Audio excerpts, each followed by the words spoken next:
Russia is recklessly risking the outbreak of nuclear war.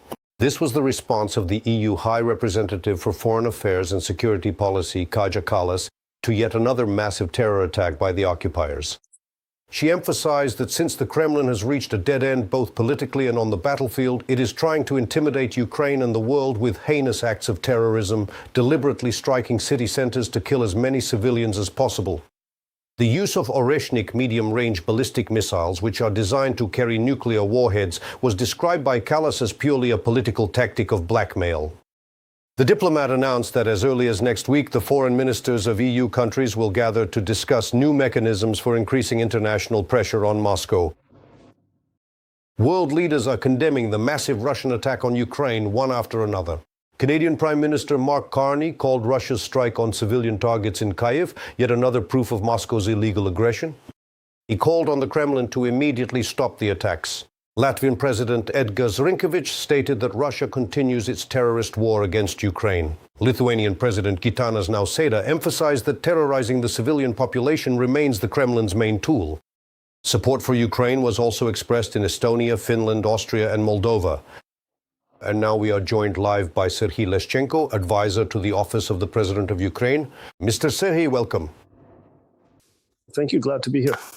We are seeing reactions from a significant number of leaders from various EU countries to today's horrific shelling of the capital and to the use of, well, let's say, the so-called Oreshnik. However, up to this point, there has been no reaction from the White House, at least not yet as of now. What do you think? Do you have your own theory as to why? Here's my theory. First of all, it's a holiday in America right now. And as we've already gotten used to, during this time, the American leadership usually spends it at the Mar-a-Lago residence, typically on the golf course. Perhaps given the current circumstances, it will happen later. Maybe such a reaction will come on Monday, or maybe they simply won't comment at all, since they're trying to act as a mediator and, let's say, not spoil relations with either side. Unfortunately, the current administration has chosen the tactic of Moshe's letter, which simply passes messages from one side to the other and does not take its own position regarding these events. It was like this before. This is not the first time we've seen such silence from the official authorities. But for Ukraine, this is nothing new. We are already used to this, especially those who deal directly with the American administration in the negotiation process. They do not hide it and say, don't expect us to take your side. We will be intermediaries who pass messages from one camp to another and vice versa. Therefore, obviously, we are living in a time when we might want to comment on this more radically, sharply, and bluntly. But since we are counting on the mediating mission of the United States, and at least on support in the programs that remain, we will simply note this delicately for ourselves, without making any judgments, so as not to create additional tension. Today I am asking this question to everyone because, well, it really is interesting, about the so-called Oreshnik. But why did Putin need to carry out this act of blackmail for the third time and bomb that unfortunate garage cooperative again? Well, perhaps these are some echoes of the Venice Biennale. You see, this year, Russia, let's say, was given the opportunity to open this pavilion, but it only operated for the first 3 days before, let's say, before the opening of the Biennale itself, and then they closed, and it didn't have much success either. The only resonance was related to the protest actions that were organized in connection with the opening of the pavilion. And the so-called Russian art itself didn't surprise anyone. Perhaps it's an attempt to somehow continue and showcase some performative art. You know, there was an installation. Well, that was quite a performance. It's a performance, and they're doing it in such a clumsy way, for sure, because, I'll tell you a secret live on air. Their Ministry of Defense reported that near the church, half the city has been destroyed. You can see it. Strikes on railway infrastructure, strikes on other facilities as well. I contacted some acquaintances near the church. They said, we didn't even wake up. Some people didn't even hear that terrible Oreshnik that was supposed to blow half the city to pieces. So this is just muscle flexing in the style of the Putin regime. And actually, there weren't even any strikes on the railway infrastructure, just between us. In other words, they're fooling themselves and their own people, telling stories about such deadly weapons. The Oreshnik can only be truly frightening if it carries a nuclear warhead, but Putin will never use nuclear weapons against a non-nuclear country. No matter what anyone says, this is just a bluff, because it goes against the agreements within the nuclear club itself.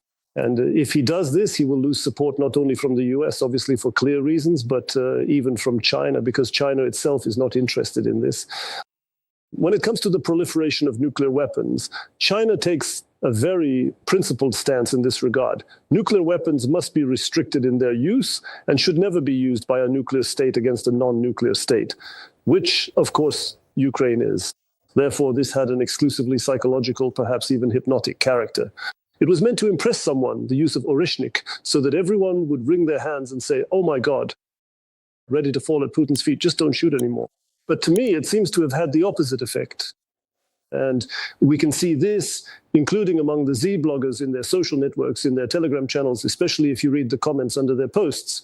There they say, so they struck with the Oreshnik, and everyone is writing about destroyed garages near the church. Why did they do this? To show their helplessness. Therefore, the reaction is mixed.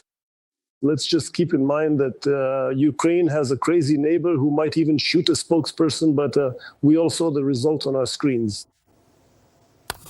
I absolutely agree with you. Please tell me, I would like to bring up the issue of European integration. This is important. It was an important piece of news, the main one at some point this week. And after the elections in Hungary, Andrii Sybiha, stated that the main political obstacle on Ukraine's path to the EU in the form of Orban has been removed. So what happens next? What are the real chances that in June Ukraine will get the opening of all negotiation clusters? By the way, regarding Orban, today it was very nice to see the condemnation of the Russian attack from a person with the last name Orban. But this is Anita Orban, the Minister of Foreign Affairs of Hungary, a new face in the Hungarian government. And if the previous Orban kept silent, like a fish at such moments when Kyiv was being shelled, the current government, of course, takes a different position.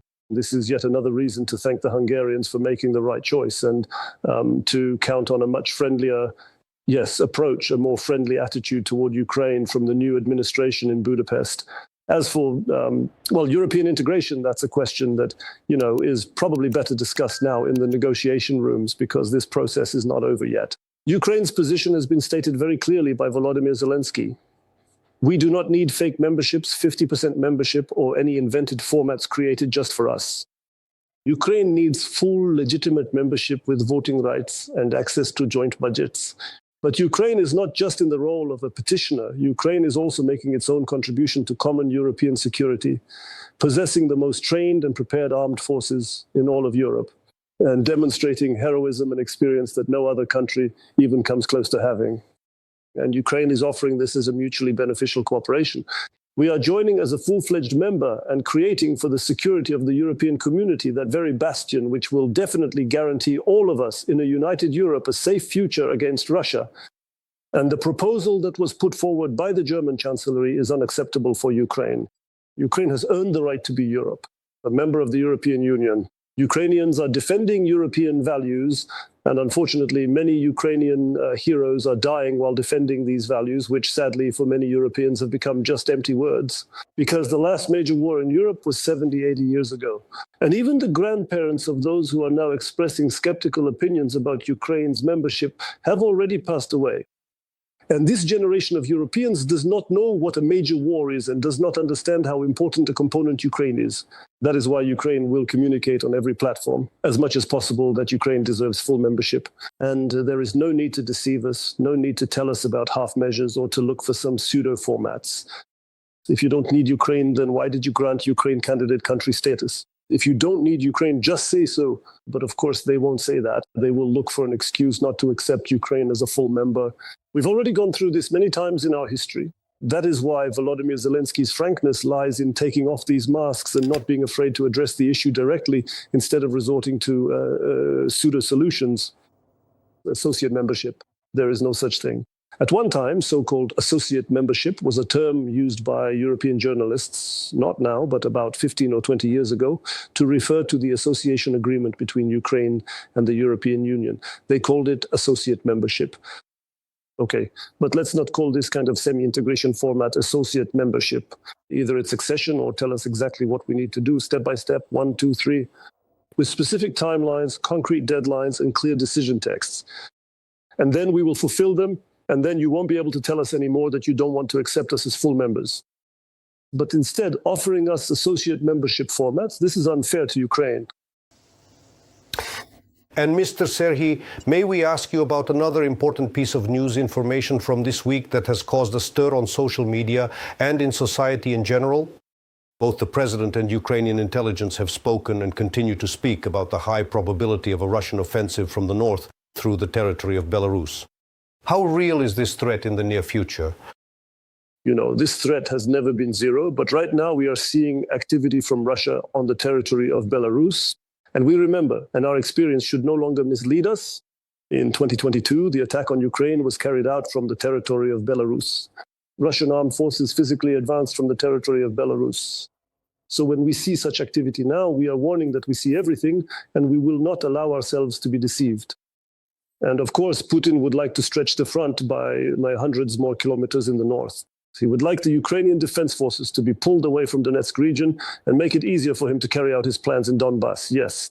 But on the other hand, we can already see now how very powerful signal boosters, transmitters, and antennas are being installed on the border from the Belarusian side, which allow Russian Shaheds to enter Ukrainian territory from Belarus and attack Ukrainian infrastructure, including, for example, the railway infrastructure in the city of Korostin. We know for certain that the launches were from Belarus, and these Shaheds were controlled thanks to the infrastructure built along the Ukrainian border on the Belarusian side. So there is already increased activity. We have been observing it for several months now, at least in this regard. But we also need to recognize that they are conducting joint exercises. Therefore, of course, the decision will be made by Putin and Lukashenko. Lukashenko, I think, is not happy that Putin is cornering him because, he is looking for his own channels to build relationships with the West, with America, especially with the Trump administration. Otherwise, he wouldn't have released political prisoners. So he will keep balancing depending on how much pressure Putin puts on him, how dependent he becomes on Putin, and to what extent America, as a key ally in Europe, will put Belarus in its place, not allowing them to play this game. But Ukraine is speaking out about this, warning, and also saying, we see what you are doing. We won't let ourselves be deceived anymore. And in the end, how can we take the Belarusian authorities at their word when you remember Prigozhin's march on Moscow in 2023? Lukashenko personally gave public guarantees to Prigozhin. He personally vouched for him publicly. And then remember what happened to Prigozhin. That is exactly why we absolutely cannot afford to trust the promises made by Alexander Lukashenko. And we must remain fully prepared for any possible scenario that might unfold. Mr. Serhii, thank you very much for the time you gave us today. That was Serhii Leshchenko, advisor to the Office of the President of Ukraine, who joined us today. Have a peaceful evening.